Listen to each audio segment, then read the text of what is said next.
Dead on the spot ang isang lalaking malapitang binaril sa ulo sa Caloocan. Sa CCTV kitang tila may inaantay lamang ang biktima. Maya-maya'y biglang dumating ang lalaking nakaitim na t-shirt at binaril nga siya nito sa ulo.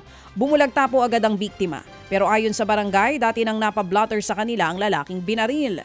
Inireklamo siya ng mga residente dahil sa panggugulo at pagbabanta sa kanilang lugar. Iniimbestigahan na kung may kinalaman dyan ang krimen.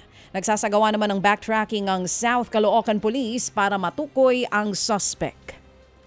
Arestado din ang 6 na lalaki sa Caloocan City na nahuli sa aktong iligal na paggawa ng pekeng langis. Unang binuntutan ng PNP Highway Patrol Group ang isang oil tanker na napansing may paglabag sa standards ang truck.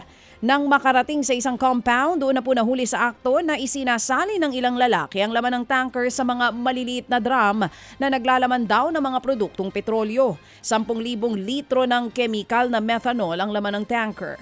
Illegal daw itong inihahalo sa petrolyo para magmukhang marami at para dayain ang customer. Naku, nakakasira po yan ng sasakyan.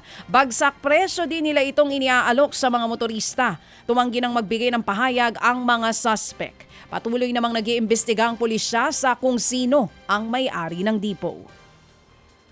Arestado po ang 2 dayuhan na nameke ng plaka at nagtangkang manuhol ng mga pulis sa Pasay City. Bigla daw nag-abot ang mga suspect ng 200,000 pesos habang nasa presinto. Ayon sa mga pulis, mga negosyanteng 2 dayuhan na walang legal na record na pumasok sa bansa. Ang isa po'y Malaysian national at pekeng pangalan ang ginagamit. Dati na rin siyang may kaso kaugnay po ng illegal na droga at armas. Sa kabila po niya, ilang beses daw nagpabalik-balik sa bansa ang dalawa.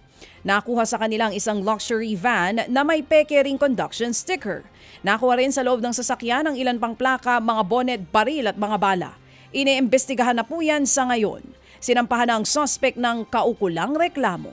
Mga kapatid, para sa iba pang mga balita at impormasyon, sundan niyo po kami sa X, Instagram, Facebook at syempre sa TikTok, True Network PH. Mag-subscribe din po kayo sa aming YouTube channel, True Network. May website din po tayo, truenetwork.ph, at pwede niyo rin po kaming mapanood sa Channel 19 ng aming True FM TV. Lagi pa rin makinig sa radyo dito po sa 105.9 True FM dahil dito, laging true sa'yo, kapatid. Ito tayo sa totoo.